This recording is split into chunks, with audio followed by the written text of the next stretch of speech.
자녀가 결혼하던 날을 기억하시나요? 그날 얼마나 기뻤는지 모릅니다.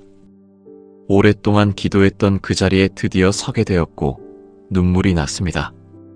내 아이가 이렇게 자랐구나. 이렇게 아름다운 사람을 만났구나. 그 감사가 얼마나 컸는지 모릅니다. 그런데 결혼식이 끝나고 시간이 조금 흐르고 나서 이상하게도 마음 한켠에 낯선 감정이 생겨나기 시작했습니다.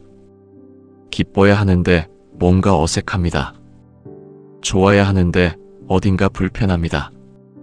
사랑해야 하는데 가끔은 서운하고 가끔은 섭섭하고 가끔은 내가 왜 이러는지 스스로도 모르겠어서 더 힘들어집니다.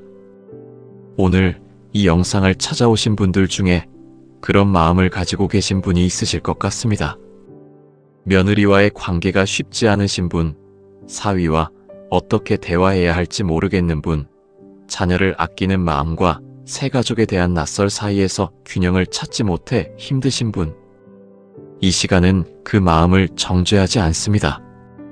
오히려 그 감정 옆에 조용히 앉아서 하나님의 말씀이 우리에게 무엇을 말씀하시는지 함께 들어보려고 합니다. 사실 이 관계가 어려운 것은 여러분이 나쁜 사람이어서가 아닙니다. 이 관계가 원래 쉽지 않은 관계이기 때문입니다. 세상에서 가장 친밀한 사람들, 그러니까 자녀와 부모, 배우자와 그 가족이 만나는 자리는 언제나 조심스럽고 언제나 민감하며 언제나 조금은 시간이 필요한 자리입니다. 그 자리에서 우리가 자꾸 넘어지는 이유는 단 하나입니다. 사랑하기 때문입니다. 사랑하지 않으면 기대도 없고 기대가 없으면 실망도 없습니다. 우리가 아파하는 이유는 그 관계가 잘 되기를 진심으로 원하기 때문입니다. 하나님은 그 마음을 알고 계십니다. 이 어렵고 복잡한 감정들, 말로 다 표현하기도 힘든 그 마음을 하나님은 이미 다 보고 계십니다. 오늘 우리는 그 마음을 가지고 말씀 앞에 나아갑니다. 혼자 끙끙 앓지 말고 오늘 이 자리에서 함께 말씀을 들으며 조금씩 마음이 열리고 조금씩 관계가 풀리고 조금씩 넓어지는 시간이 되기를 바랍니다. 준비되셨나요? 지금부터 함께 걸어가겠습니다. 결혼식 날 사진을 다시 꺼내 본 적이 있으신가요? 환하게 웃고 있는 두 사람, 그 옆에 서 있는 내 모습. 그날만큼은 정말 아무 걱정이 없었습니다. 내 아이가 이 사람을 선택했고 이 사람이 내 아이 곁에 있어주겠다고 했고 우리는 한 가족이 되었습니다. 그런데 시간이 지나면서 처음과 달리 마음이 조금씩 복잡해지기 시작합니다. 사진 속에서는 그렇게 밝았는데 실제 일상 속에서는 왜 이렇게 어색하고 왜 이렇게 말 한마디가 조심스럽고 왜 이렇게 내가 이 관계를 잘 모르겠다는 느낌이 드는 걸까요? 오늘 이 이야기에서는 바로 그 감정에 대해 이야기 나누고 싶습니다. 낯선 관계의 실체, 그리고 그 낯설미 잘못된 게 아니라는 사실에 대해서. 우리가 며느리 혹은 사위를 처음 만날 때 그 관계는 정말 특별한 방식으로 시작됩니다.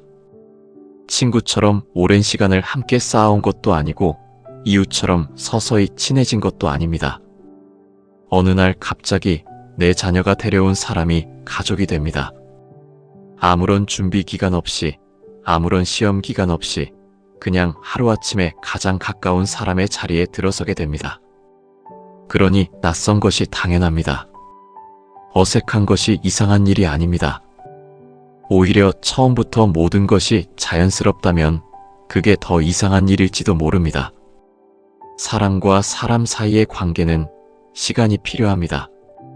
서로의 말투를 알아가는 시간, 서로의 습관을 이해하는 시간, 서로의 침묵이 어떤 의미인지를 조금씩 읽어가는 시간. 그 시간 없이 갑자기 가족이 된 두 사람 사이에 어색함이 있다는 것은 자연스럽고 정직한 반응입니다. 그런데 우리가 힘든 이유는 낯설 그 자체보다 낯설음을 느끼면 안 된다는 생각 때문인 경우가 많습니다. 가족인데 왜 이렇게 불편할까? 내 아이를 사랑하면 그 배우자도 당연히 사랑해야 하는 것 아닐까? 좋아하려고 노력하는데 왜 마음이 잘 열리지 않을까? 이런 생각들이 쌓이면 자신을 자책하게 됩니다. 내가 좁은 사람인가? 내가 너무 이기적인가? 내가 잘못된 부모인가? 하지만 그렇지 않습니다. 마음이 천천히 열리는 것은 잘못이 아닙니다.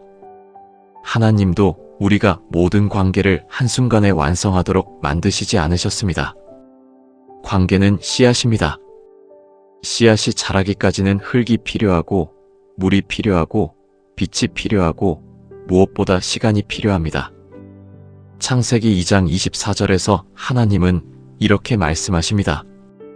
이러므로 남자가 부모를 떠나 그의 아내와 합하여 둘이 한 몸을 이룰지로다. 이 말씀 안에는 중요한 순서가 담겨 있습니다. 부모를 떠나는 것, 그리고 배우자와 하나가 되는 것. 자녀가 결혼한다는 것은 새로운 가정의 중심이 생긴다는 뜻입니다. 부모와의 관계가 없어지는 게 아니라 자녀에게 새로운 최우선 순위가 생긴다는 뜻입니다. 많은 부모들이 이 지점에서 흔들립니다. 내 아이가 나보다 그 사람을 더 먼저 생각한다는 사실이 처음에는 섭섭하게 느껴집니다.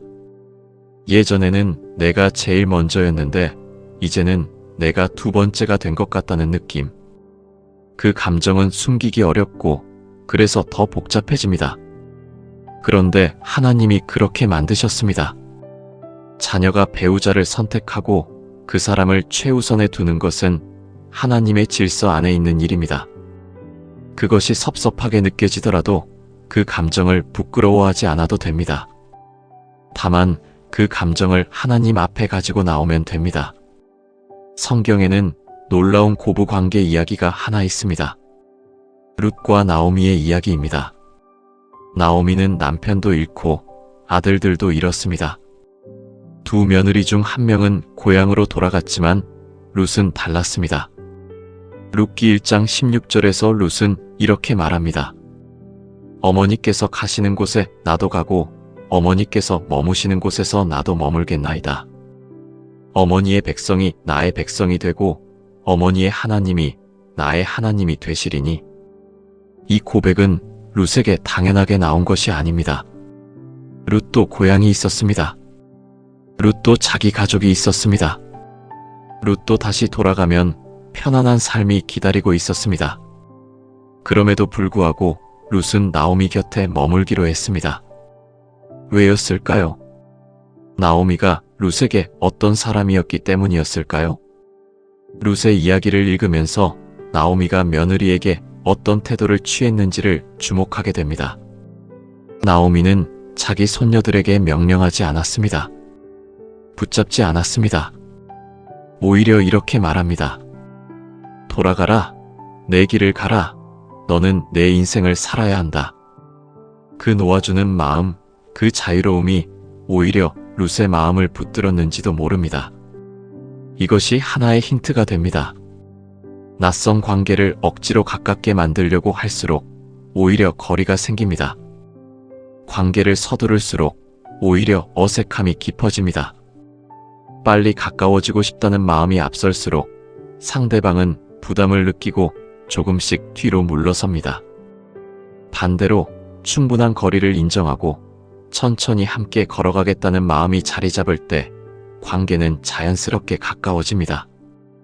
억지로 만들어진 친밀함이 아니라 시간 속에서 서서히 쌓여가는 신뢰. 그 신뢰가 자라는 속도는 사람마다 다릅니다. 어떤 관계는 1년이면 가까워지고 어떤 관계는 5년, 10년이 걸리기도 합니다.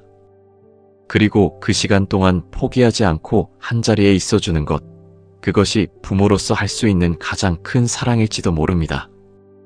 오늘 이 자리에서 한 가지만 기억하셨으면 좋겠습니다. 낯설다는 것은 아직 시작이라는 뜻입니다.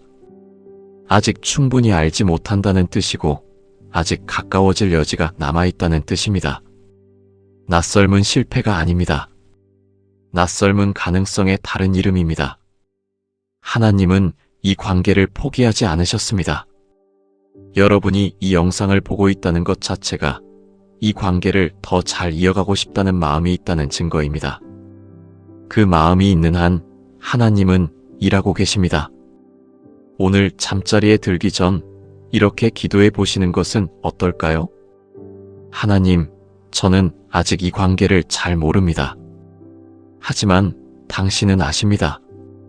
낯선 이 마음을 당신 앞에 내려놓습니다. 천천히 당신의 속도로 이 관계가 자라게 해주세요. 그 기도 한마디가 오늘 밤 여러분의 마음에 조용한 평안을 가져다 줄 것입니다. 솔직하게 여쭤보겠습니다. 한 번쯤은 있으셨을 것 같습니다. 며느리가 혹은 사위가 내가 보기에는 도저히 이해가 안 되는 방식으로 무언가를 하고 있는데 그걸 보면서 입이 근질근질했던 순간 저렇게 하면 안 되는데 왜 저렇게 하지? 내가 한마디 해야 하나? 그냥 넘어가야 하나? 그러다가 결국 말을 해버리고 혹은 말을 참았더니 속이 더 답답하고 그 마음 정말 잘 압니다. 자녀를 수십 년 키워온 경험이 있습니다. 살림을 어떻게 하는지, 아이를 어떻게 돌봐야 하는지, 음식은 어떻게 해야 맛있는지, 돈은 어떻게 써야 현명한지. 오랜 세월 부딪히며 몸으로 익힌 것들이 있는데 눈앞에서 전혀 다른 방식으로 하고 있는 것을 보면 그냥 지나치기가 쉽지 않습니다. 그리고 더 힘든 것은 이겁니다.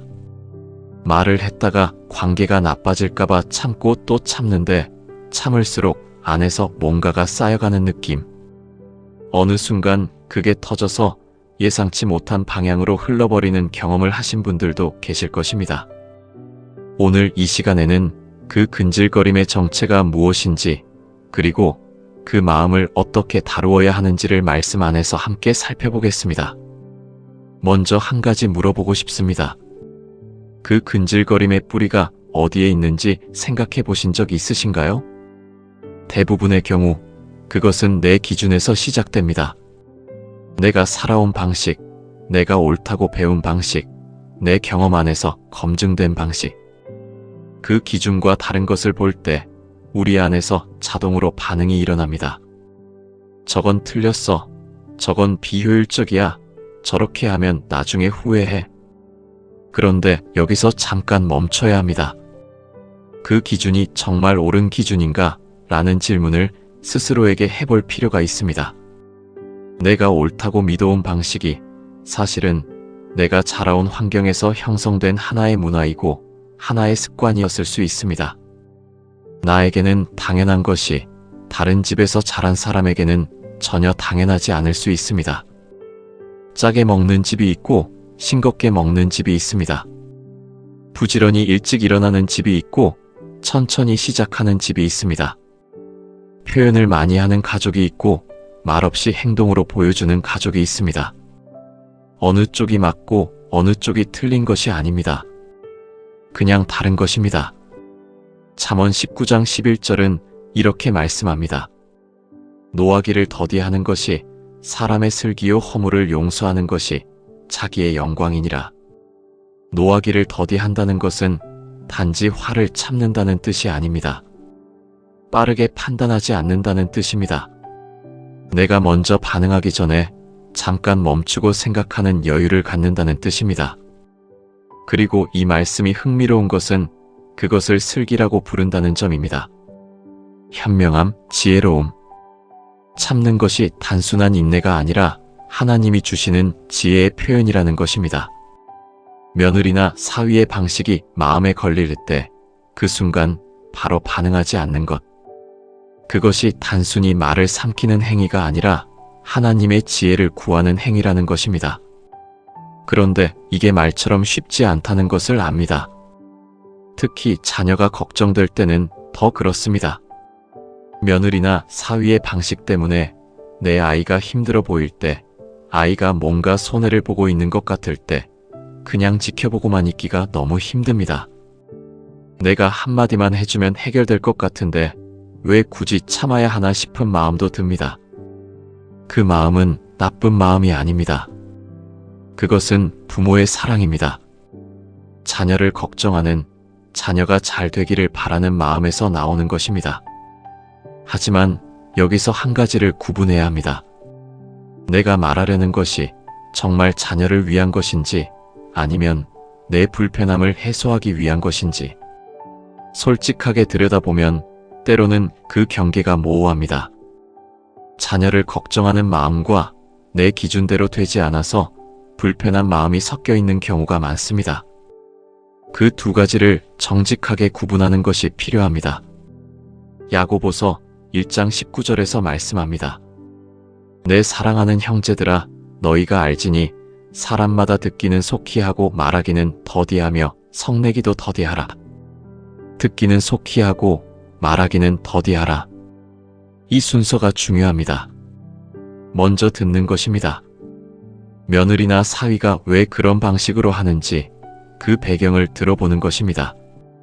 그들이 자라온 환경에서는 그게 당연한 것이었을 수도 있습니다.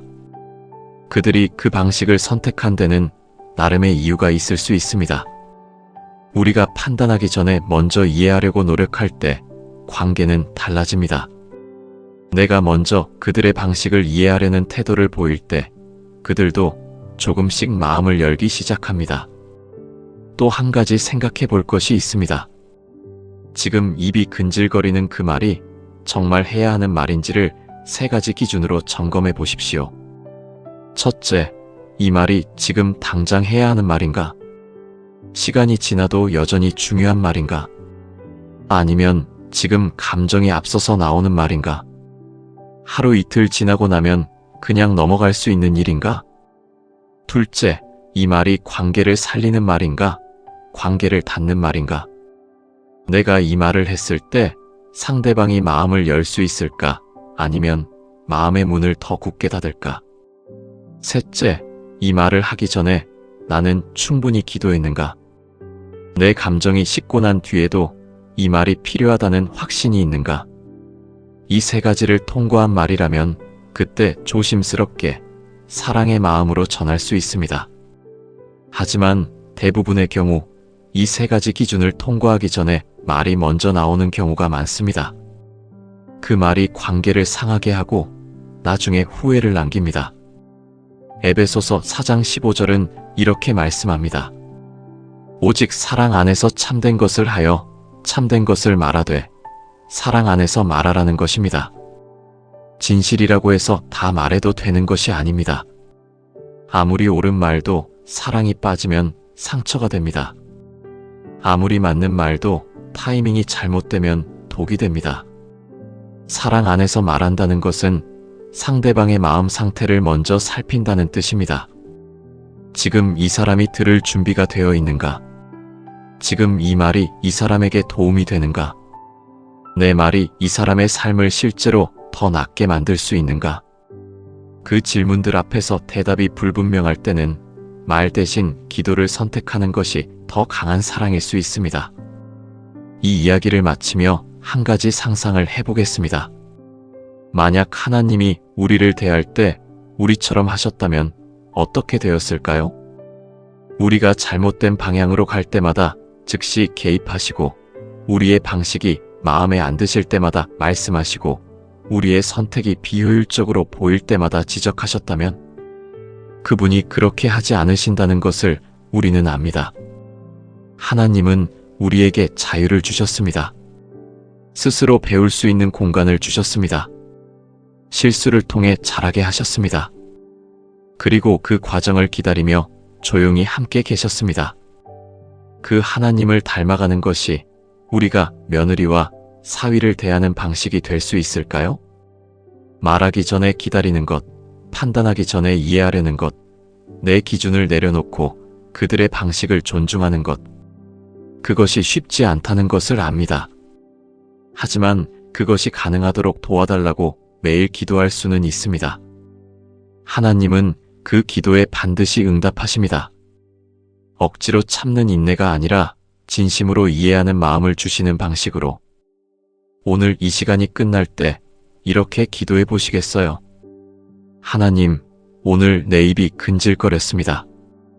그 마음을 당신 앞에 내려놓습니다. 내 기준이 아닌 당신의 기준으로 이 관계를 보게 해주세요. 말하기 전에 먼저 기도하는 사람이 되게 해주세요. 그 기도 한 줄이 오늘 당신의 마음을 조금 더 가볍게 만들어줄 것입니다. 그리고 그 가벼워진 마음이 내일 관계 안에서 조금 더 부드러운 말로 나타날 것입니다. 거리라는 말을 들으면 어떤 느낌이 드시나요? 가족 사이에 거리가 있다고 하면 왠지 차갑게 느껴지는 분들이 계실 것입니다. 멀다는 것, 떨어져 있다는 것이 관계가 나쁜 것처럼 느껴지기도 합니다. 특히 우리 세대에는 가족은 가까울수록 좋다는 생각이 깊이 박혀 있는 경우가 많습니다. 자주 보고 자주 연락하고 서로의 일에 깊이 관여하는 것이 사랑이라고 배워온 분들이 많습니다. 그런데 오늘 이 시간에는 조금 다른 이야기를 드리려고 합니다. 거리가 냉담함의 표현이 아니라 오히려 사랑의 표현이 될 수 있다는 것입니다. 적절한 거리를 유지하는 것이 관계를 망치는 일이 아니라 관계를 살리는 일이 될 수 있다는 것입니다. 그리고 그 거리를 어떻게 채우느냐에 따라 그것이 간섭이 되기도 하고 축복이 되기도 한다는 것입니다. 간섭과 관심은 종이 한 장 차이입니다. 내가 보기에는 관심인데 상대방이 느끼기에는 간섭인 경우가 참 많습니다. 나는 도우려고 한 말인데 상대방에게는 지적처럼 들리는 경우가 있습니다. 나는 걱정이 되어서 한 행동인데 상대방에게는 통제처럼 느껴지는 경우가 있습니다. 그 차이가 어디서 오는지 아십니까? 그것은 상대방이 요청했는가 아닌가의 차이입니다. 상대방이 도움을 청했을 때 내미는 손은 관심이지만 상대방이 청하지도 않았는데 내미는 손은 간섭이 될 수 있습니다. 상대방이 의견을 물어봤을 때 하는 말은 조언이지만 묻지도 않았는데 하는 말은 잔소리가 될 수 있습니다. 이것이 불편하게 느껴지시는 분이 계실 것 같습니다. 그러면 자녀 가정에 아무것도 하면 안 된다는 말인가? 그냥 보고만 있으라는 말인가? 그런 생각이 드실 수 있습니다. 그렇지 않습니다. 오히려 정반대입니다. 할 수 있는 것들이 있습니다. 다만 그것이 말이 아닌 다른 방식으로 표현될 때 훨씬 더 깊고 강한 사랑이 된다는 것을 말씀드리고 싶습니다. 성경에서 가장 아름다운 거리의 이야기 중 하나는 탕자의 비유입니다. 누가복음 15장에서 아버지는 아들이 집을 떠날 때 막지 않았습니다. 아들이 재산을 다 써버리고 방탕하게 살 때도 아버지는 달려가서 붙잡지 않았습니다. 아버지는 거리를 두었습니다. 그 거리가 차가움이 아니었다는 것은 이어지는 장면에서 드러납니다. 아들이 돌아올 때 아버지는 멀리서 그를 보았습니다. 이 표현이 중요합니다. 멀리서 보았다는 것은 아버지가 늘 그 방향을 바라보고 있었다는 뜻입니다. 기다리고 있었다는 뜻입니다. 떠난 아들을 잊지 않고 언제나 그가 돌아올 자리를 마음에 품고 있었다는 뜻입니다. 아버지는 아들이 돌아올 때 달려갔습니다. 판단하지 않았습니다. 먼저 품었습니다. 잘못을 따지기 전에 먼저 안았습니다. 이 아버지의 거리는 포기가 아니었습니다. 그 거리는 기도의 거리였습니다. 기다림의 거리였습니다.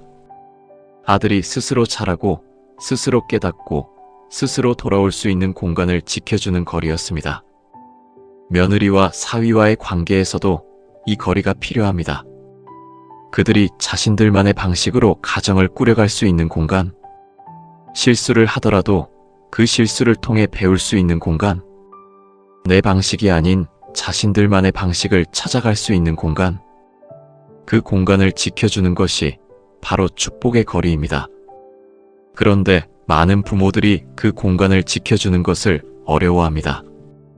왜냐하면 그 공간 속에서 자녀가 힘들어 보이거나 실수를 하거나 내가 보기에 더 좋은 방법이 있는데 돌아가는 것처럼 보일 때 그냥 두는 것이 너무 힘들기 때문입니다. 하지만 생각해 보십시오. 우리가 자라는 동안 하나님이 우리를 위해 가장 좋은 것을 알고 계셨음에도 불구하고 우리가 돌아가는 길로 걷도록 두셨던 경험이 있지 않으신가요? 그 돌아가는 길에서 우리가 얼마나 많은 것을 배웠는지 지금 돌아보면 알 수 있습니다. 자녀 가정도 마찬가지입니다. 그들이 돌아가는 것처럼 보일 때 그 과정을 통해 하나님이 그들을 빚어가고 계신 것일 수 있습니다.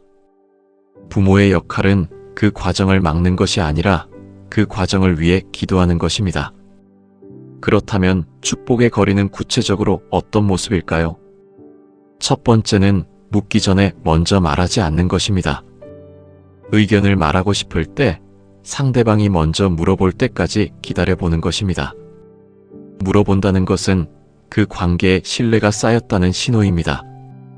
그 신뢰가 생기기 전에 의견을 먼저 내밀면 오히려 신뢰가 생길 기회를 막아버릴 수 있습니다.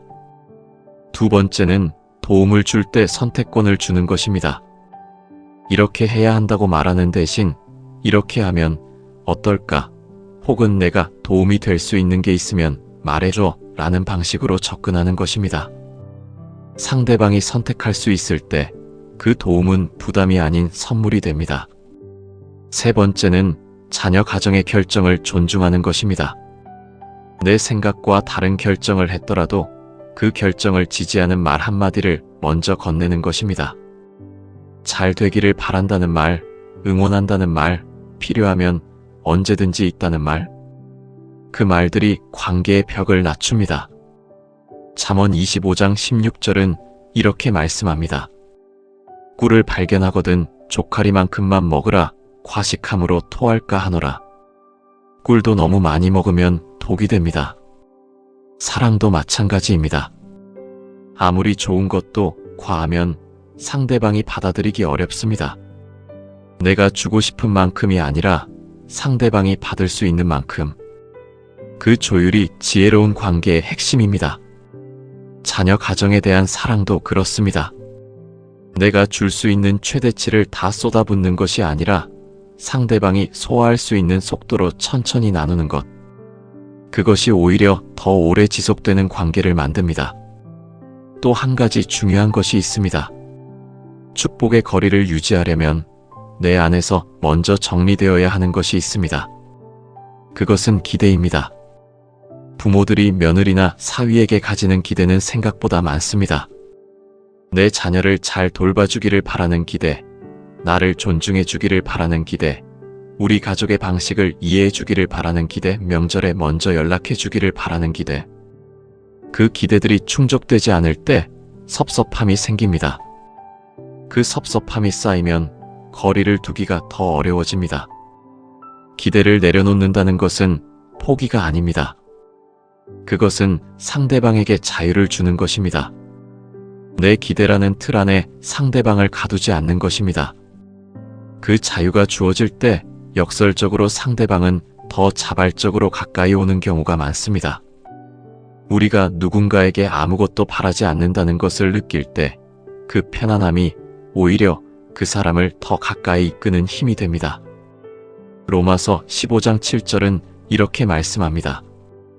그러므로 그리스도께서 우리를 받아 하나님께 영광을 돌리심과 같이 너희도 서로 받으라. 서로 받으라는 말이 참 깊습니다. 받는다는 것은 상대방을 내 기준에 맞게 바꾸는 것이 아닙니다. 있는 그대로 지금 이 모습 그대로 품는 것입니다. 그리스도께서 우리를 있는 그대로 받아주셨던 것처럼 며느리를, 사위를 내가 원하는 모습으로 변화시키려는 것이 아니라 지금 이 사람 그대로를 받아들이는 것. 그것이 쉽지 않다는 것을 압니다. 하지만 그것이 가능하도록 해달라고 매일 기도할 수는 있습니다. 그리고 그 기도가 쌓일 때 하나님은 우리 마음을 조금씩 넓혀주십니다. 오늘 이 이야기를 마무리하면서 한 가지를 여쭤보고 싶습니다. 지금 내가 유지하고 있는 자녀 가정과의 거리는 어떤 거리인가요? 너무 가까워서 숨막히는 거리인가요? 아니면 너무 멀어서 소원한 거리인가요? 혹은 말로는 응원한다고 하면서 실제로는 간섭하는 거리인가요? 오늘부터 그 거리를 조금씩 조정해 나가는 것이 가능합니다. 한 번에 완벽하게 바꾸려고 하지 않아도 됩니다. 오늘 하루 한마디를 참는 것. 오늘 하루 한 번의 기도로 대신하는 것. 그 작은 선택들이 모여서 결국 축복의 거리를 만들어갑니다. 하나님은 그 거리 안에서 일하십니다. 우리가 물러설 때 하나님이 들어가십니다. 우리가 말을 멈출 때 하나님의 음성이 그 자리를 채우십니다. 그 믿음이 오늘 여러분의 마음에 새롭게 자리 잡기를 바랍니다. 말하고 싶었는데 참았습니다. 그런데 참고 나니 그 말이 어디로 가야 할지 모르겠습니다. 이런 경험을 하신 적이 있으신가요? 며느리에 대해 혹은 사위에 대해 자녀 가정에 대해 하고 싶은 말이 있는데 꾹 눌러 참았습니다. 잘 참았다고 생각했는데 그 말이 사라진 게 아니라 가슴 안에 그대로 남아서 뭔가 무겁게 자리를 잡고 있습니다. 그 무게를 어떻게 해야 할지 모르는 분들이 계실 것 같습니다. 오늘 이 시간에는 바로 그 이야기를 드리려고 합니다. 참은 말이 어디로 가야 하는지, 그리고 말보다 훨씬 더 강한 힘이 어디에 있는지를 함께 나누겠습니다. 기도라는 단어를 들으면 어떤 이미지가 떠오르시나요? 어떤 분들은 간절히 무릎을 꿇고 눈물로 드리는 기도를 떠올리실 것입니다. 어떤 분들은 새벽에 교회에서 드리는 기도를 생각하실 수도 있습니다. 기도라는 것이 거창하고 특별한 준비가 필요한 것처럼 느껴지는 분도 계실 것입니다. 그런데 오늘 이 시간에 말씀드리고 싶은 기도는 조금 다른 기도입니다. 자녀 가정의 식탁을 차리면서 드리는 기도, 며느리나 사위의 이름을 마음에 품고 드리는 기도, 아이들이 잘 살기를 바라는 마음을 하나님 앞에 내려놓는 기도, 특별한 장소도 특별한 형식도 필요하지 않은 일상 안에서 드리는 그 기도입니다.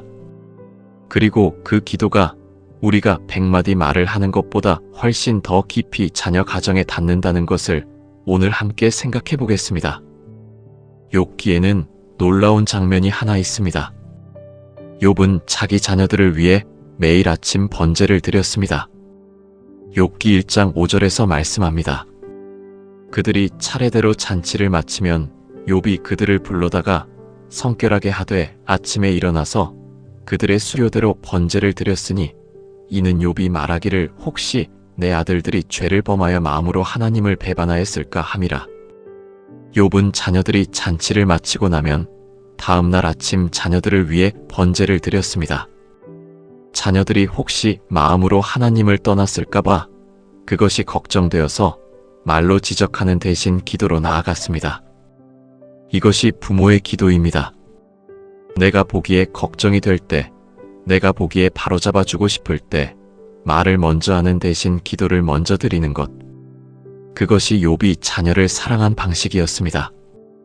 우리는 종종 말이 변화를 만들어낼 수 있다고 생각합니다. 내가 제대로 설명해주면, 내가 충분히 이해시키면 상대방이 바뀔 것이라고 기대합니다. 그런데 오랜 경험을 가진 분들은 다 아십니다. 사람의 마음은 말로 바뀌지 않는다는 것을. 특히 이미 마음이 닫혀있는 사람에게는 아무리 좋은 말도 벽을 뚫지 못합니다. 그런데 기도는 다릅니다. 기도는 내가 닿을 수 없는 곳에 닿습니다. 기도는 내가 열 수 없는 문을 엽니다. 기도는 내 말이 들어갈 수 없는 마음 속에 하나님의 손길이 들어가도록 하는 통로입니다. 며느리의 마음을 바꾸고 싶으신가요? 사위와의 관계가 달라지기를 원하시나요? 자녀 가정이 화목하게 되기를 바라시나요? 그렇다면 그것을 위해 말하기 전에 기도부터 하십시오. 그 기도가 쌓일 때 하나님은 반드시 일하십니다. 우리 눈에 보이지 않는 방식으로 우리가 예상하지 못한 타이밍에 하나님은 그 관계 안에 들어가십니다. 기도가 말보다 강한 이유는 또 하나 있습니다. 기도는 우리 자신을 변화시킵니다. 며느리나 사위를 위해 기도하다 보면 이상한 일이 일어납니다.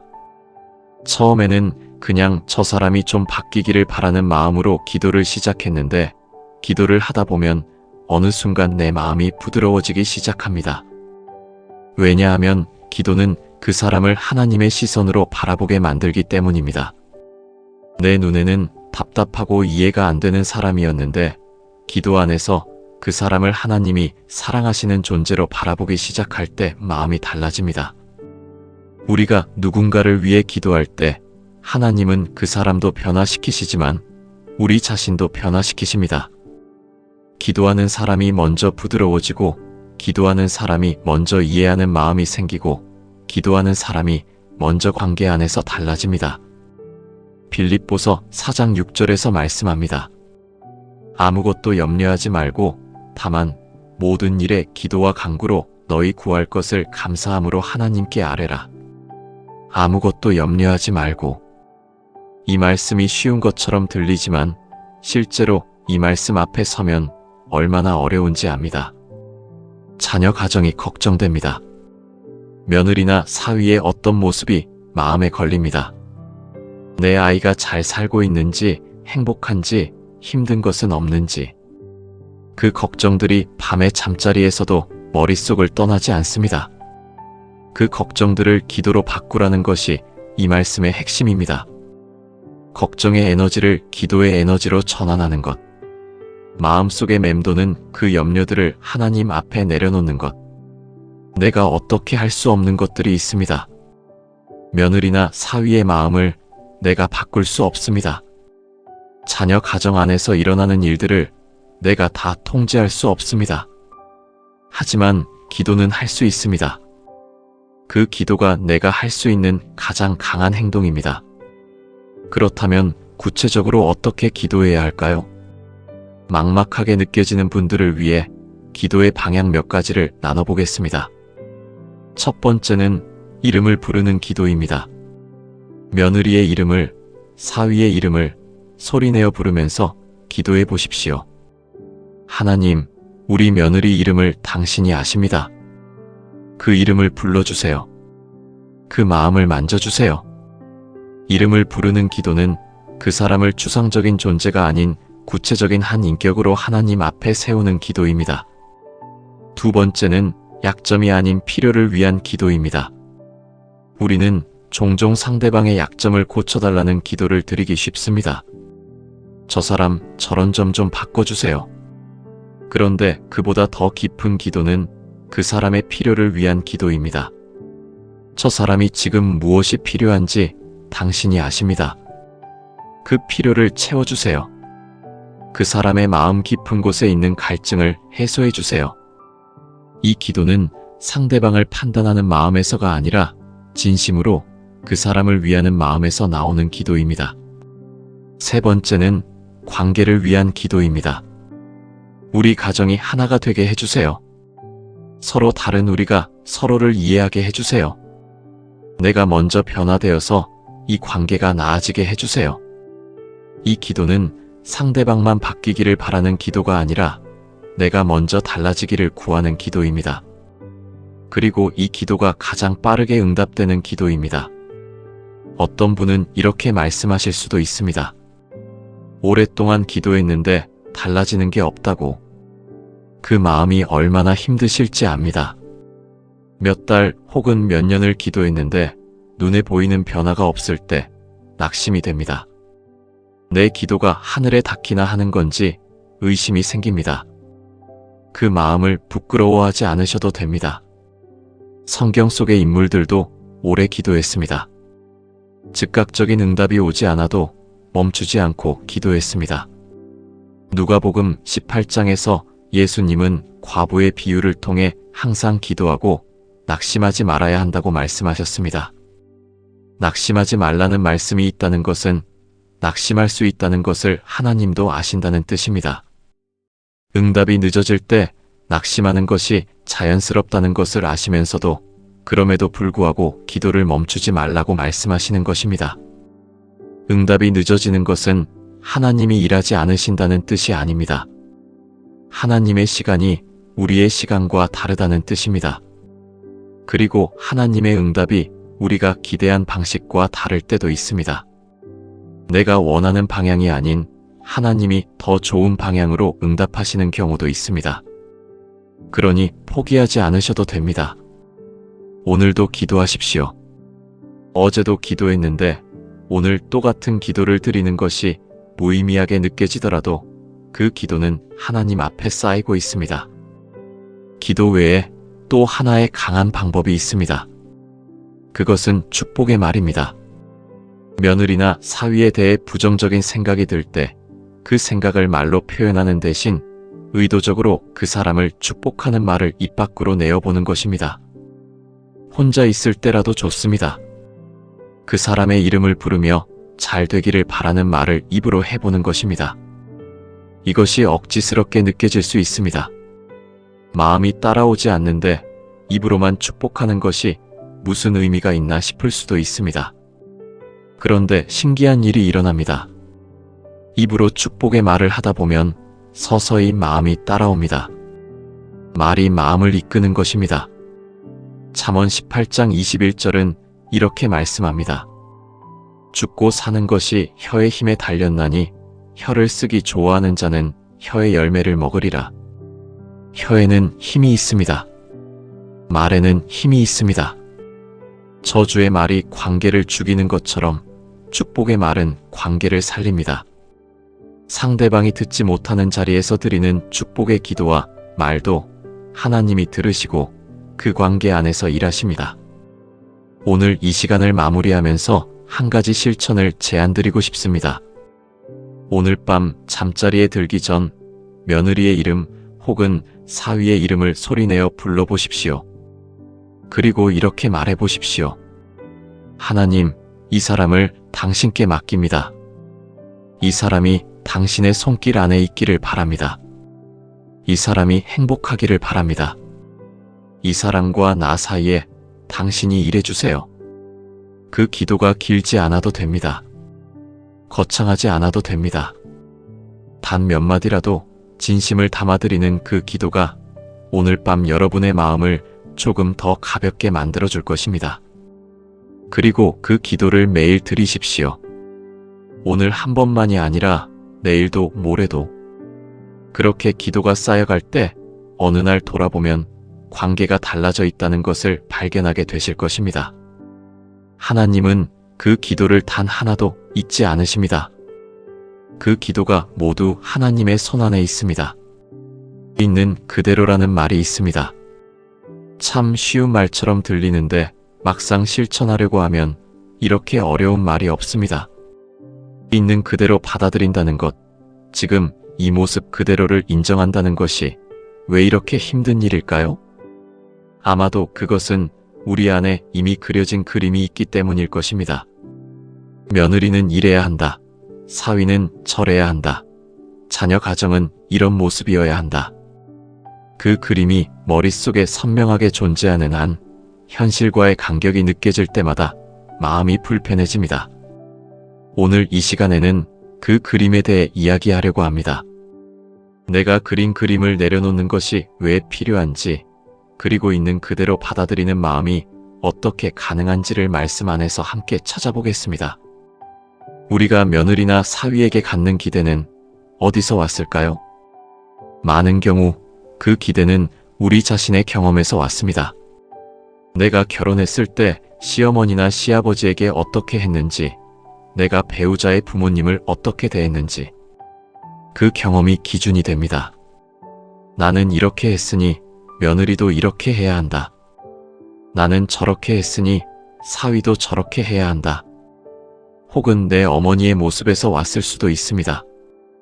우리 어머니는 이렇게 살림을 하셨는데, 이렇게 자녀를 키우셨는데, 이렇게 명절을 준비하셨는데, 그 모습이 기준이 되어 다른 방식을 보면 부족하게 느껴집니다. 그런데 여기서 한 가지 중요한 것을 생각해 보십시오. 그 기준이 절대적인 기준인가, 아니면 나의 경험에서 나온 상대적인 기준인가? 우리가 살아온 시대와 지금 며느리, 사위가 살아온 시대는 다릅니다. 우리가 자란 환경과 그들이 자란 환경은 다릅니다. 우리가 배운 가치와 그들이 배운 가치가 다를 수 있습니다. 어느 쪽이 옳고 어느 쪽이 그른 것이 아닙니다. 그냥 다른 것입니다. 그 다름을 인정하는 것이 있는 그대로 받아들이는 첫 번째 걸음입니다. 성경에서 수용의 가장 아름다운 이야기를 찾는다면 저는 주저없이 한 장면을 이야기하겠습니다. 요한복음 8장에 가늠하다 잡혀온 여인의 이야기가 있습니다. 사람들은 그 여인을 끌고 왔습니다. 율법대로라면 돌에 맞아 죽어야 할 죄인이었습니다. 모든 사람이 그 여인을 정죄했고 그 여인 스스로도 자신이 죄인임을 알고 있었습니다. 그런데 예수님은 그 여인을 다르게 대하셨습니다. 정죄하지 않으셨습니다. 먼저 자리를 만들어 주셨습니다. 흙바닥에 무릎을 꿇려놓은 그 여인을 일으켜 주셨습니다. 그리고 이렇게 말씀하셨습니다. 나도 너를 정죄하지 아니하노니 가서 다시는 죄를 범하지 말라. 이 장면에서 예수님은 그 여인의 행동을 옳다고 하지 않으셨습니다. 하지만 그 여인을 먼저 받아주셨습니다. 정죄보다 수용이 먼저였습니다. 지적보다 회복이 먼저였습니다. 이것이 수용의 본질입니다. 상대방의 모든 것이 옳다고 인정하는 것이 아닙니다. 그 사람의 존재 자체를 먼저 받아들이는 것입니다. 지금 이 사람이 여기 있다는 것을, 내 삶의 일부가 되었다는 것을 인정하는 것입니다. 있는 그대로 받아들이는 것을 어렵게 만드는 또 하나의 원인이 있습니다. 그것은 비교입니다. 우리 주변에는 늘 비교 대상이 있습니다. 옆집 며느리는 명절 때마다 이렇게 한다더라. 친구 아들 사위는 이렇게 챙겨준다더라. 교회 집사님 댁 며느리는 이렇게 효심이 깊다더라. 그 이야기들을 들을 때마다 자기도 모르게 내 며느리, 내 사위와 비교하게 됩니다. 그리고 그 비교가 쌓이면 불만이 됩니다. 저 집 며느리는 저렇게 하는데 왜 우리 며느리는 이러나? 저 집 사위는 저렇게 하는데 왜 우리 사위는 이러나? 그런데 비교는 관계를 망치는 가장 빠른 방법입니다. 사람은 누구나 비교당한다는 것을 압니다. 직접 말하지 않아도 눈빛에서, 태도에서, 분위기에서 느낍니다. 그리고 비교당한다는 느낌을 받을 때 사람은 마음의 문을 닫습니다. 아무리 노력해도 인정받지 못한다는 느낌이 들 때 더 이상 노력하지 않게 됩니다. 반대로 비교하지 않고 있는 그대로를 인정받는다고 느낄 때 사람은 자발적으로 더 좋은 모습을 보이려고 합니다. 인정받는 자리에서 사람은 자랍니다. 갈라디아서 6장 4절은 이렇게 말씀합니다. 각각 자기의 일을 살피라. 그리하면 자랑할 것이 자기에게만 있고 남에게는 있지 아니하리니. 각각 자기의 일을 살피라. 다른 사람과 비교하는 것이 아니라 자신의 삶을 살피라는 것입니다. 이 말씀은 비교에서 자유로워지는 길을 보여줍니다. 며느리나 사위를 다른 집 사람과 비교하기 전에 내가 먼저 어떤 시어머니, 어떤 시아버지, 어떤 장인어른, 어떤 장모님인지를 살피는 것입니다. 내가 먼저 받아들일 준비가 되어 있는지를 들여다보는 것입니다. 그 시선의 방향이 바깥에서 안으로 바뀔 때 비교의 굴레에서 벗어나기 시작합니다. 있는 그대로 받아들이는 것을 실천하는 데 도움이 되는 구체적인 방법 몇 가지를 나눠보겠습니다. 첫 번째는 좋은 점을 먼저 찾는 연습입니다. 우리의 눈은 자동으로 부족한 점에 먼저 갑니다. 이것은 인간의 본능적인 반응입니다. 위험을 감지하고 문제를 찾아내는 것이 생존 본능과 연결되어 있기 때문입니다. 그래서 의도적으로 훈련하지 않으면 늘 부족한 점이 먼저 눈에 들어옵니다. 그것을 뒤집는 연습이 필요합니다. 오늘 며느리에게서 혹은 사위에게서 한 가지 좋은 점을 찾아보십시오. 아주 작은 것이어도 됩니다. 오늘 인사를 잘했다. 오늘 웃는 얼굴이었다. 오늘 아이를 정성껏 돌봤다. 그 한 가지를 마음에 담아두는 것입니다. 그리고 가능하다면 그것을 말로 표현해 보십시오.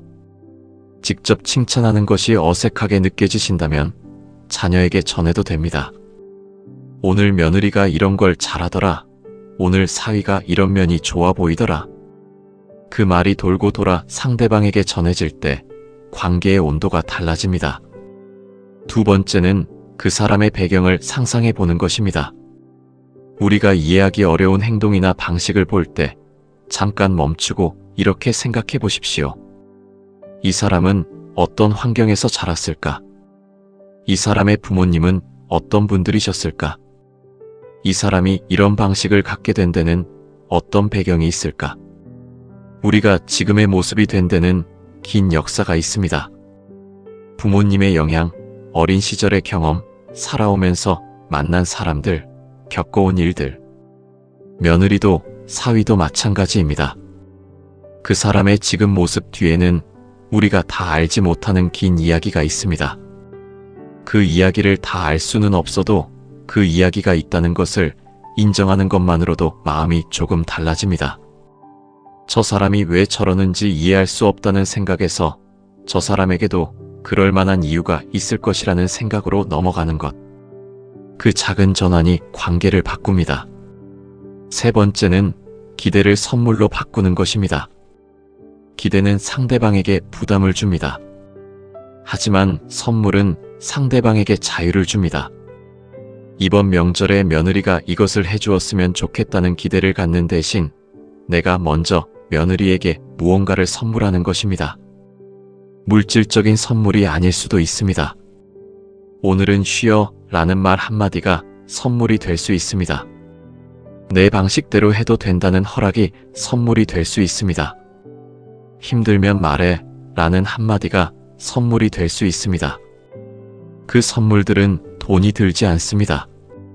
하지만 그 가치는 어떤 것보다 큽니다. 왜냐하면 그 선물들은 상대방에게 내가 너를 통제하려는 것이 아니라 진심으로 위하고 있다는 것을 전달하기 때문입니다. 에베소서 4장 2절에서 말씀합니다. 모든 겸손과 온유로 하고 오래 참음으로 사랑 가운데서 서로 용납하고 용납한다는 말이 참 깊습니다.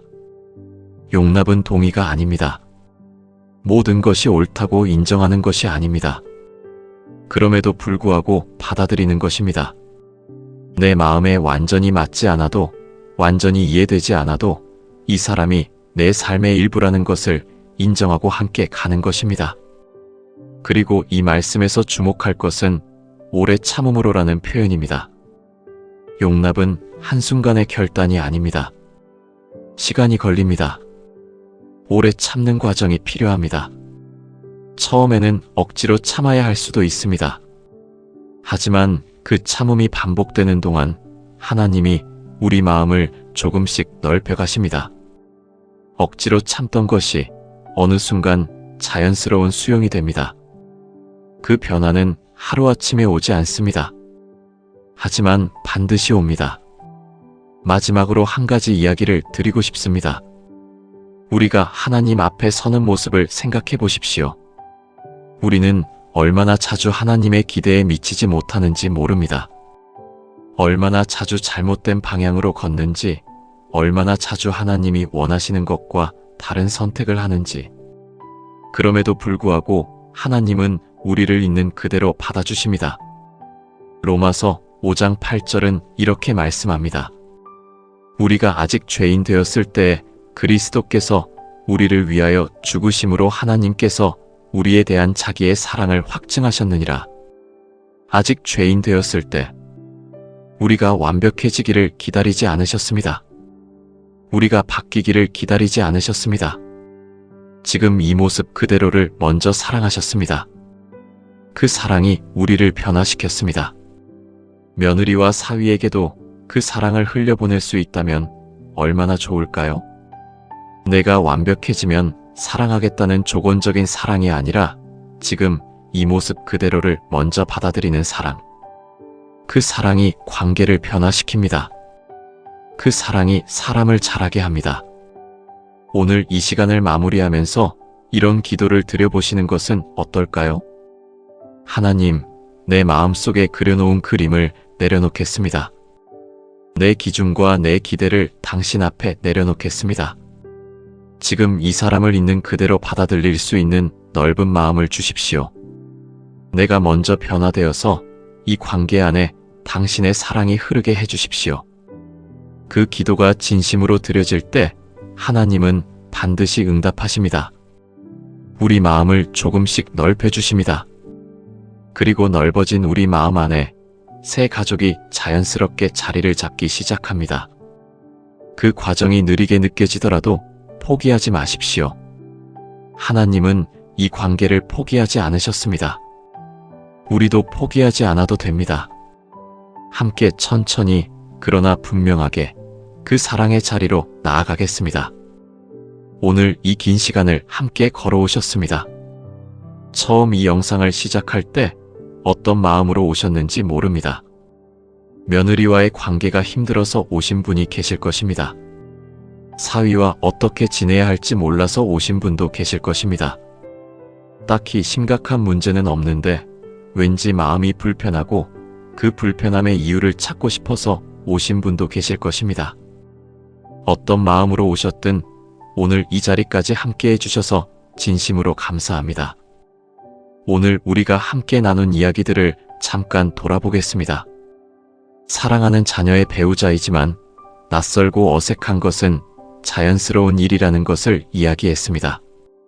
그 낯설은 실패가 아니라 관계가 아직 시작 중이라는 신호라는 것을 함께 나눴습니다. 내 기준과 다른 생활 방식을 볼 때 입이 근질거리는 그 마음이 나쁜 마음이 아니라는 것도 이야기했습니다. 다만 그 말이 나오기 전에 먼저 기도로 가져가는 것이 더 강한 사랑이 될 수 있다는 것을 나눴습니다. 간섭과 축복의 거리에 대해서도 이야기했습니다. 물러서는 것이 포기가 아니라 하나님이 일하실 공간을 만들어 드리는 것이라는 것을, 그 거리 안에서 드리는 기도가 100마디 말보다 더 깊이 닿는다는 것을, 말보다 기도가 강하다는 것을 이야기했습니다. 며느리의 이름을, 사위의 이름을 불러가며 드리는 기도가 우리 자신도 변화시키고 관계도 변화시킨다는 것을, 그리고 있는 그대로 받아들이는 넓은 마음에 대해 이야기했습니다. 내가 그려놓은 그림을 내려놓고 지금 이 사람을, 지금 이 모습 그대로 받아들이는 것이 하나님이 우리를 대하시는 방식과 닮았다는 것을, 이 모든 이야기의 중심에는 하나의 진실이 있습니다. 이 관계를 잘 되게 하는 것은 내 능력이나 내 노력만으로는 되지 않는다는 것입니다. 내가 아무리 참으려 해도, 아무리 이해하려 해도, 아무리 넓어지려 해도 인간의 힘으로는 한계가 있습니다. 어느 순간 또 무너지고, 어느 순간 또 상처받고, 어느 순간 또 지칩니다. 그렇기 때문에 우리에게 하나님이 필요합니다. 내가 참지 못할 때 하나님이 참을 수 있는 힘을 주시는 것입니다. 내가 이해하지 못할 때 하나님이 이해하는 눈을 열어주시는 것입니다. 내가 넓어지지 못할 때 하나님이 내 마음을 넓혀주시는 것입니다. 그러니 오늘부터 이 관계를 내 힘으로 해결하려는 부담을 조금 내려놓으십시오. 대신 매일 조금씩 이 관계를 하나님 앞에 내려놓는 연습을 시작하십시오. 오늘부터 할 수 있는 작은 한 걸음을 드리고 싶습니다. 거창한 결심이 아니어도 됩니다. 큰 변화를 한 번에 이루려 하지 않아도 됩니다. 오늘 밤 잠자리에 들기 전에 딱 한 가지만 해보십시오. 며느리의 이름을 혹은 사위의 이름을 소리내어 불러보십시오. 그리고 그 이름 뒤에 이렇게 한마디를 붙여보십시오. 하나님, 이 사람을 축복해 주세요. 그것으로 충분합니다.